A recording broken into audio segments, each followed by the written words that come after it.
Hi guys, welcome back. Today I'm going to teach you a fun and simple way to create the texture of glass in a translucent object. There's 4 elements that you must include, and once you combine these elements, it will automatically look like glass. It's easy, it's fun, so let's get started.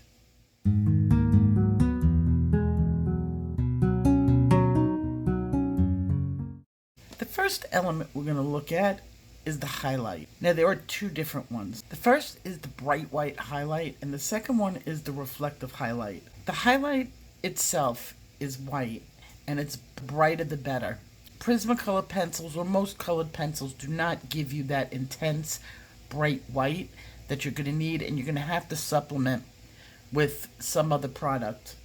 Posca is a translucent, which means it's see-through whitening agent that you could put. It's an acrylic. You put that over the wax. It does turn translucent, which means it allows the light to come through it. So if you color over red, the highlight may turn a little bit pink. But there are other products, and I personally use white ink. I use several different brands, and the one that I'm using for this picture that I'm about to demo was the Ecoline White. The second type of highlight is a reflective highlight. Now you can see the reflective highlight in 2 different ways. One, as a reflection, where you actually see objects that are reflecting onto the glass from around the room. And the second one is a spot of white, normally coming off the bottom of the object and being cast out onto the surrounding area. The next element we're going to add is refracted light. Now, the best way I can describe refracted light is light that is bent. Think of a magnifying glass. The glass is curved or cut in a way that the light will distort that object goes on top of. And in the case of a magnifying glass, it enlarges. But you can create concave, which will make an object look smaller. The third element is an internal shadow, and you often see that black appear in glass. That would be the internal shadow. And of course, the last of the elements would be a cast shadow, and that would be around the object, and it's where the light is blocked or cut off, and it forms a common shadow. So these are the elements that you need to include in your picture for your object to look like glass. Now let's take a look at the demo, and you'll see it's not that hard.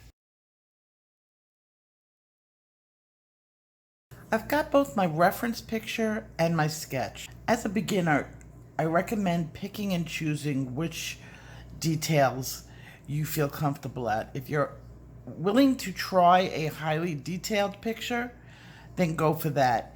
If not, it still works out as long as you have the 4 elements on your page. You need your reference photo. Now, it's easier if you take a marker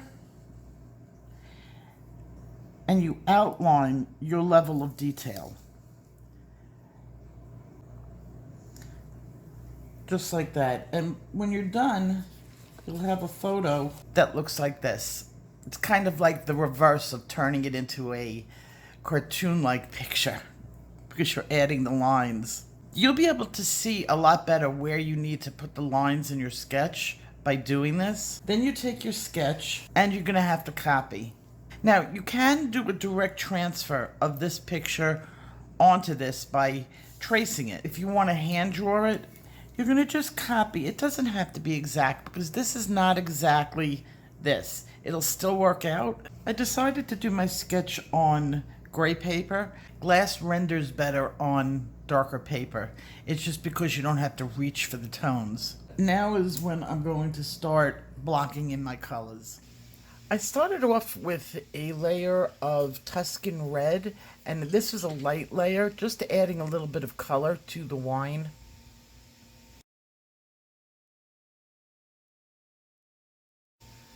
Since I'm working on toned paper, I recommend, if you are too, that you test your colors, because it changes your tone. Your lights become lighter and your darks become darker.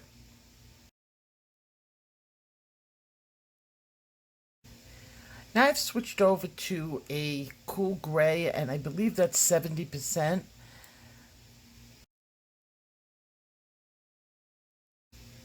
adding in some of my white, and I'm using a Holbein pencil, but you can use Prismacolor.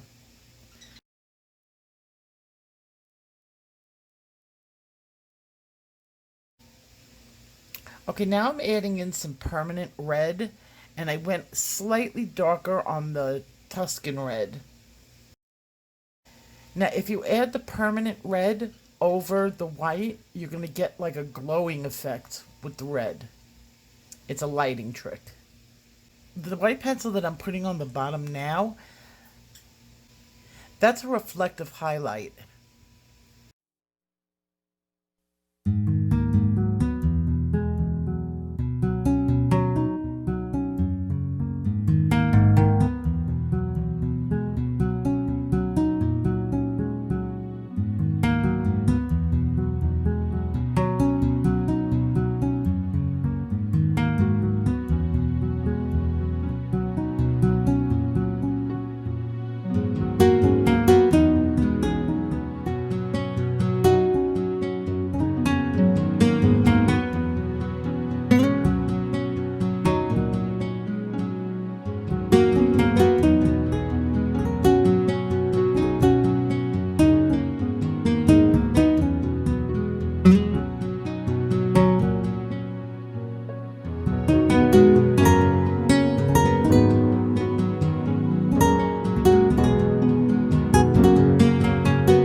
Again, I'm using my permanent red over the white so it looks like it glows.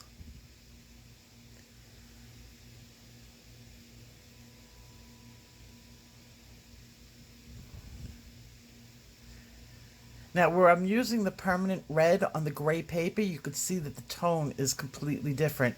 Same pencil, different color. Since I have more than 2 coats of wax on the paper, I'm able to use my blending pencil, and that makes a big difference.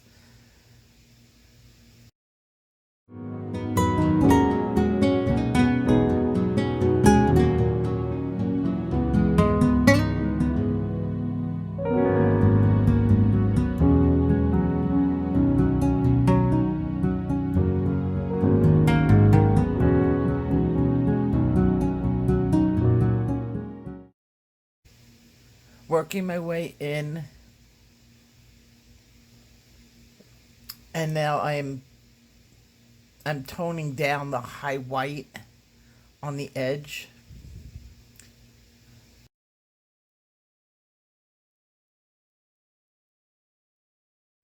Now, at the beginning of this, I wanted to make it as realistic as I could because I was demoing glass, but that did change. And that's a black pencil. It's a Holbein black.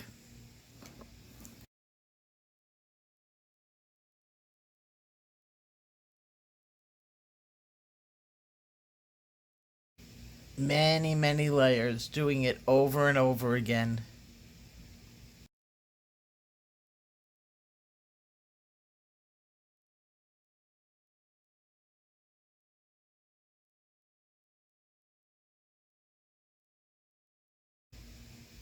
Now I'm shading it down at the edges with some black. Now the black becomes the shadow color, the internal shadow. Okay, so here you could see my Posca went a little bit crazy on me, but nothing to panic. Posca comes off. You just let it dry and it scrapes right off.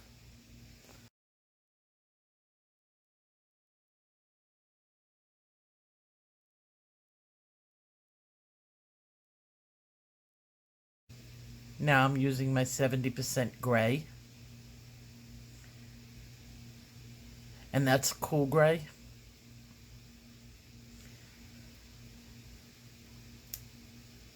Now I keep warming it up. And I know the pencils are changing really rapidly, but when I want to warm up the gray, I'm adding a little bit of French gray, and I believe that was a 50% French.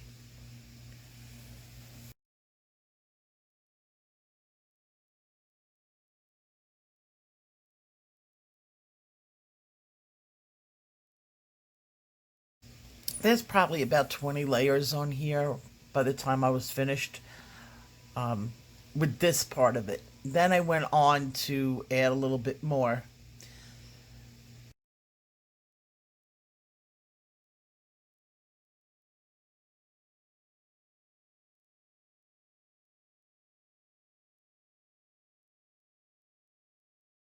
Now you see how I'm adding the white to the top? That's going to give it some depth.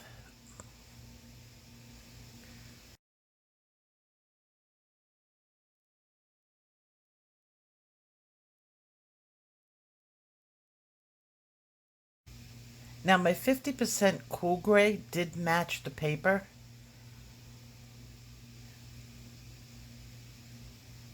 So while it's kind of hard to see, I do have wax on it.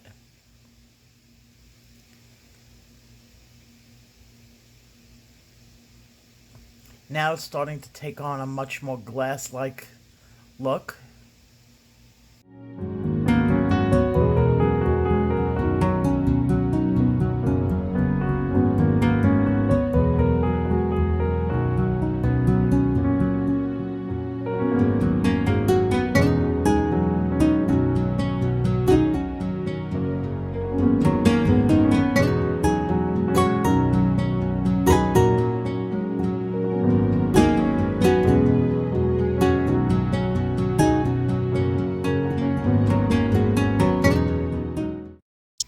The whitener I'm using for the highlights, I'm using Ecoline, which is a white ink. Going back to my pencils, same colors.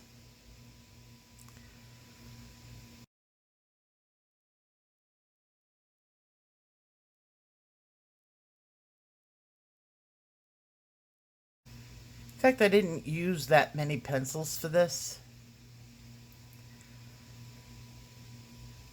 Rendering glass with pencil alone is very difficult, so if you're having trouble, use a thin black magic marker for your black. You'll get richer tones.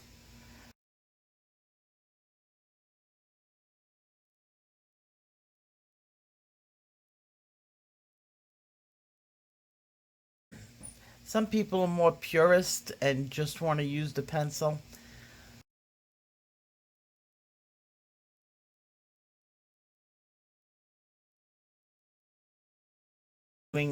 I'm all for mixed media,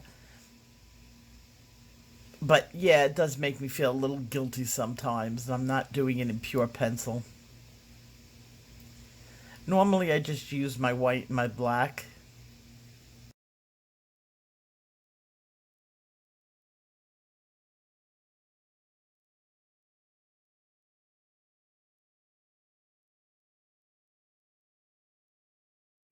Now I'm getting towards the final details on here, adding a cast shadow right there.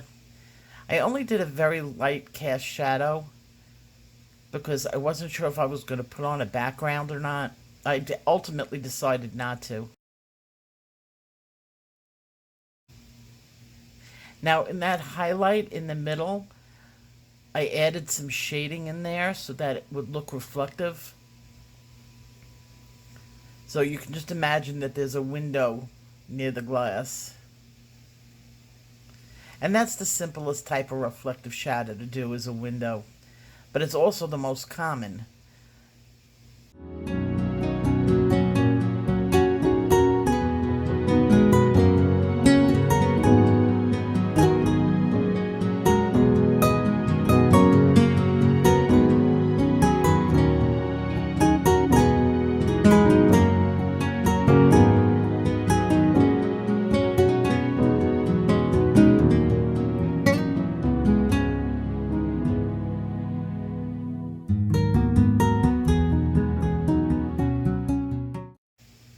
Now, on the side of the glass, I decided to make it a little swirly.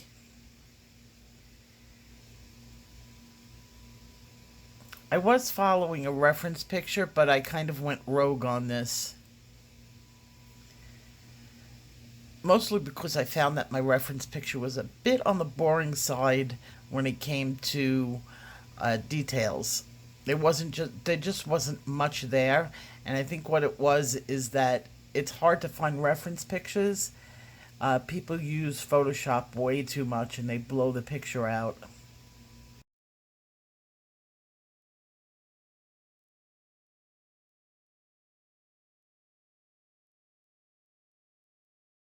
I'm back to using my Ecoline ink, adding layer on layer.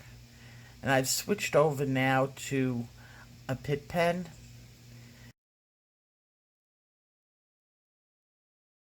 At some point, I decided to just keep on going, and this is the point that I decided that this was just too plain and I needed to do something with it. And a lot of people have been asking me to do glass with something in it because that's the way the coloring books are. So I probably, if I had planned this out better, my perspective would have been different. If I had planned this out from the beginning, I would have put the mountains closer, like into the middle of the glass.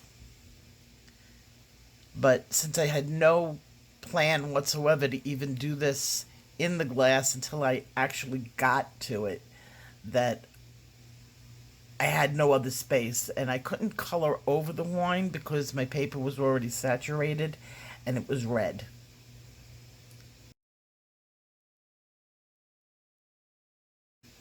So I was making a snowy scene and I decided at the very end to make a little bit more snow going around the edge of the wine.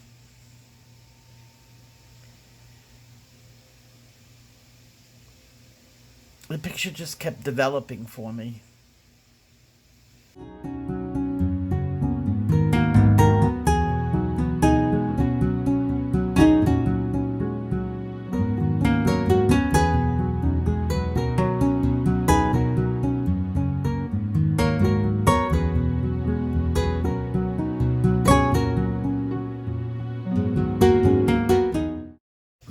It took me about 7 hours, I would say, to do this picture, but it wasn't 7 hours of continuous work. I took breaks. I think over a 2 day period, I did 3 of these. When you're working with toned paper, it goes a lot faster.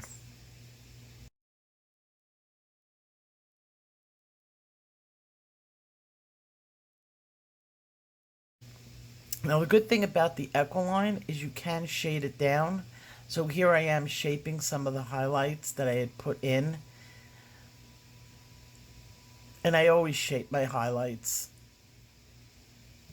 It helps to smooth out the edges so that you don't get that rough line that you do like with the Posca. And it just softens things up.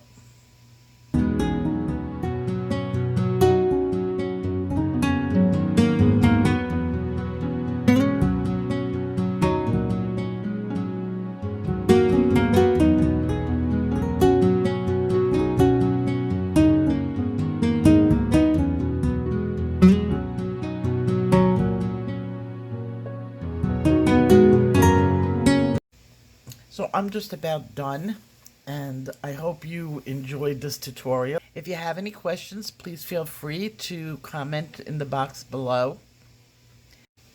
I hope to see you in my next video. Take care. Bye-bye.